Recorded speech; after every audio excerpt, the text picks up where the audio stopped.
जगन्नाथ जी और गरीब माली की अद्भुत लीला।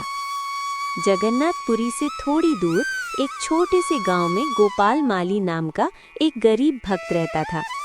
उसका काम था जंगल से फूल तोड़कर लाना और भगवान को अर्पित करना। लेकिन गोपाल इतना गरीब था कि कई बार उसके घर में भोजन तक नहीं होता था। फिर भी वो रोज सुबह भगवान से कहता, हे मेरे जगन्नाथ, मेरे पास आपको देने के लिए कुछ नहीं है, बस ये छोटे छोटे फूल हैं, इन्हें स्वीकार कर लेना।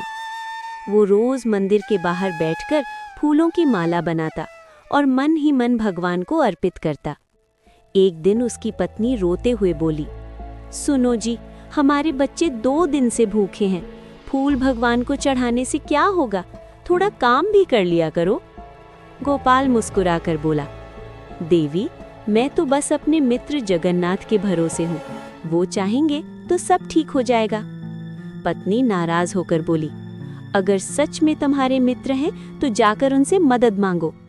ये सुनकर गोपाल ने तय किया, आज मैं खुद अपने मित्र से मिलने जाऊंगा। अगली सुबह गोपाल फूलों की माला लेकर जगन्नाथ मंदिर पहुंच गया। मंदिर में बहुत भीड़ थी। गोपाल दूर खड़ा होकर बोला, प्रभु, मैं आपका मित्र हूँ, लेकिन आज आपके सामने आने की हिम्मत नहीं है, बस मेरी लाज रख लेना। इतना कहकर वो मंदिर के बाहर ही बैठ गया। रात हो गई, मंदिर के द्वार बंद हो गए। गोपाल भूखा ही वहीं सो गया। आधी रात अचानक एक सुंदर ब्राह्मण उसके पास आया।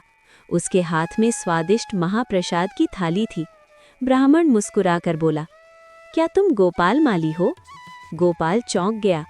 हाँ, लेकिन आप मुझे कैसे जानते हैं? ब्राह्मण हंसकर बोला, तुम्हारे मित्र ने भेजा है, उन्होंने कहा है कि मेरे गोपाल को भूखा मत रहने देना। ये सुनकर गोपाल की आंखों में आंसू आ गए। वो बोला, मेरे मित्र सच में मुझे याद करते हैं? ब्राह्मण बोला, मित्र को कैसे भूल सकते हैं? फिर उसने गोपाल को महाप्रसाद दिया। गोपाल ने अपने बच्चों और पत्नी के लिए भी प्रसाद ले लिया।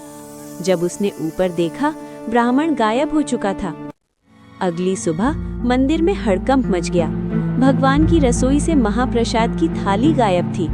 सैनिक खोजते खोजते गोपाल के पास पहुंचे। उसके पास वही थाली देखकर उसे पकड़ लिया। लोग बोले, चोर है, भगवान का प्रसाद चुरा लिया।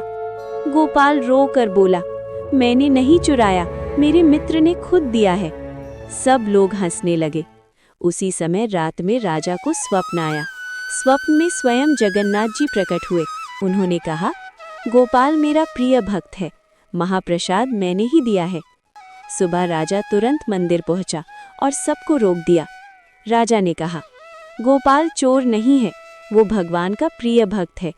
फिर राजा ने गोपाल से माफी मांगी और उसी दिन से गोपाल को मंदिर में फूलों की सेवा दे दी गई। सच्चे मन से भगवान को याद करने वाले भक्त की रक्षा भगवान स्वयं करते हैं।